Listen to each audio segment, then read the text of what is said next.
All right, time to film my presentation that I didn't get to do in class because I was in rehearsal. I don't know if I should introduce myself or not. Hi. Not sure what name to put for this. For this presentation, I was not simply going to put pictures of the slides up on the video. No, that would not be extra, and I'm extra. Because as some may know, I actually have my own projector. Is it gonna turn on? It turned on! I have my own projector. Oh, but you can't see it at all, can you? Oh. Hold on. Oh, but now you can't see me. Great. Happy medium? It's hurting my eyes.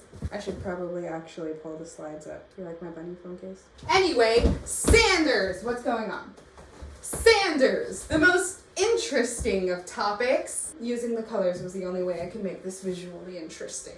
So, Sanders. First thing that I'm going to talk about that you've got to know are the different types of Sanders. Or I said different kinds. What is that? Different kinds. So the first one that I'm going to talk about, and arguably most common type of sander, we have orbital sanders. Now, there are two kinds of orbital sanders. First, we have the standard orbital sander, and whether it's considered standard or not is usually determined by sort of the direction that it sands in, though it does orbit, hence the name. Now, the standard orbital sander actually has two subcategories within it. We have the quarter sheet and half sheet, and if you haven't guessed already, yes, that refers to how much of a single sheet of sandpaper can be put into it. Again, the names follow logic. Now, with this kind of orbital sander, it is very important to always sand in the direction of the grain. That's just like a general sanding tip. Now, the other type of orbital sander is the random orbital sander, and as that name implies, yes, it does orbit, but it moves in a random fashion so that it does not sand over the exact same place in the exact same way twice,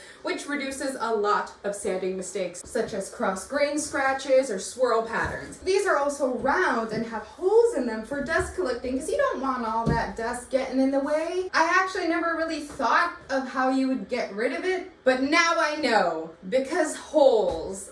Well, I don't know why I said it that way. Anyway, all orbital sanders come with factory dust bags in order to collect that dust, but it is generally recommended to use some sort of vacuum dust collection method instead, because while these bags do come with the product, they're not very good, and you usually have to get something separate, especially if you're working on a big project where there's going to be a lot of dust because you're going to be sanding for a long time. Overall, it's important to get a nice, even sanding over the entire piece of wood. Anyway, the next kind of sander that we're talking about is belt sanders. Now, the difference between this and orbital sanders is that belt sanders are designed to remove a lot of material very quickly. Like, this is for like the preliminary, I just need to get this gunk off of the wood thing. And the orbital sanders are more like, okay, now I need to get into the finer details and polish things up a bit and do the final sanding. Maybe I should have switched the order then.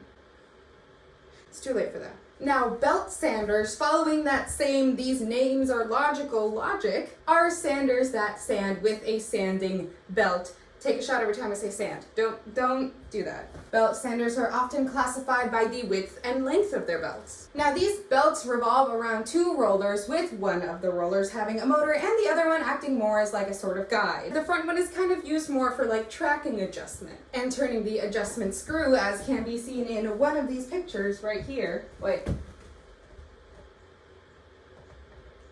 Does that work at all? Am I out?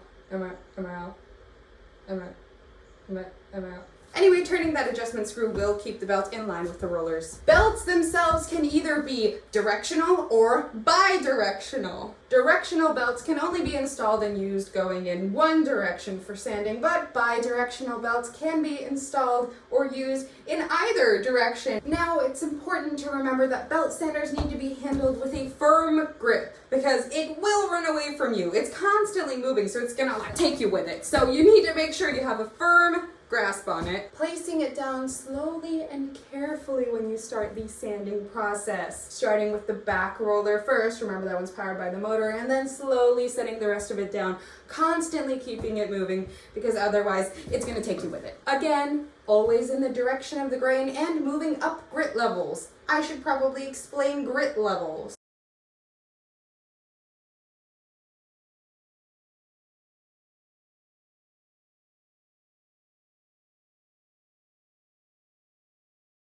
That's just a general sanding tip.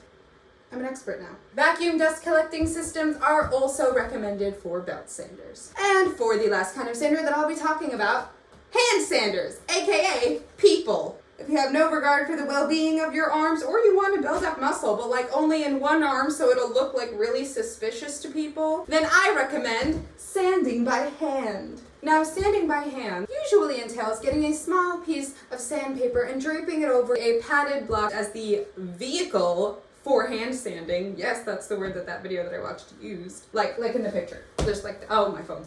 Which can either be purchased for this express purpose, or you can just DIY your own small block of wood and glue some corkboard to one side of it. The reason why the corkboard is there is that having that padding allows it to be more forgiving around the edges of wood. Again, always going in the direction of the grain and slowly moving up grit levels. I remember in the video that I watched about this, it said that with hand sanding, you can sometimes skip a grit level, but never two. That's all I have to say about that. An upside to sanding by hand instead of using an orbital or belt sander is that it lets you sand abnormal shapes. Now, sanding these complex shapes can be achieved by using a sanding sponge or by using self-stick sandpaper, which you can put on a wooden dowel, like in this picture here. You can put it on anything. That's the beauty of the adhesive sandpaper that has an adhesive on one side. It has the sand on the other side. So at this point, you might be asking yourself, but wait, how do I know which one to choose? Well, you need to remove a lot at once and really just get that top layer off so that you can focus on the details later. Belt sanders need to remove a lot but want more control, more of a polished look. Orbital sanders are better, especially random orbital sanders. You need to sand little things or abnormal shapes that you wouldn't normally be able to sand with any of the two previous machines mentioned. Then hand sanding is for you. Now, because it's on brand for me, the last slide that I have here, I promise that I'm almost done. Because it's on brand for me, the last slide that I have here is random facts about sanders. Do you like my picture? It will make sense, I promise. Anyway, random fact number 1 about sanders. Not of the Bernie variety. We've had enough of that meme. Automated sanders were being invented at around the same time that death trap takes place. And since the patent was filed in the US, I like to think that within the play Death Trap's universe, automated sanders were being invented just right across the way or somewhere near it. I like to think that it was happening at the same time, that like while all these like murder thriller events were happening, some guy's just like, yo dude, I hooked this sand up to a murder. No. Yo dude, I hooked this sandpaper up to a motor. And that was like their breakthrough for the day. The second fact that's actually kind of more of an opinion, but it is what it is, that additionally, I think that a sander would be a very interesting murder weapon. Quite unique, if I do say so myself. And I would know. Not that I'm a murderer. It's just on brand for me to know these things. I'm just saying that perhaps a sander could be used as a murder weapon in a meta play about building sets in a stagecraft class for a 5-character thriller.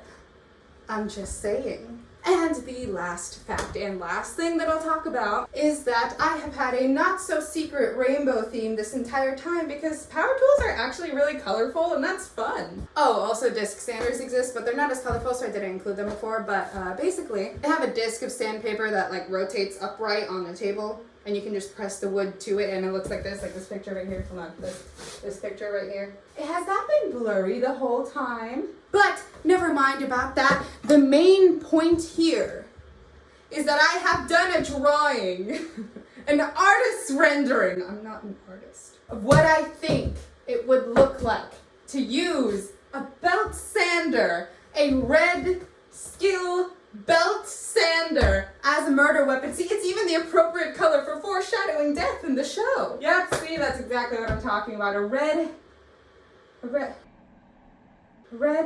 skill belt sander. Wait a second. That's the kind that I have. Oh no. Anyway, that's my presentation on sanders. Thank you for watching and listening and everything. Goodbye now.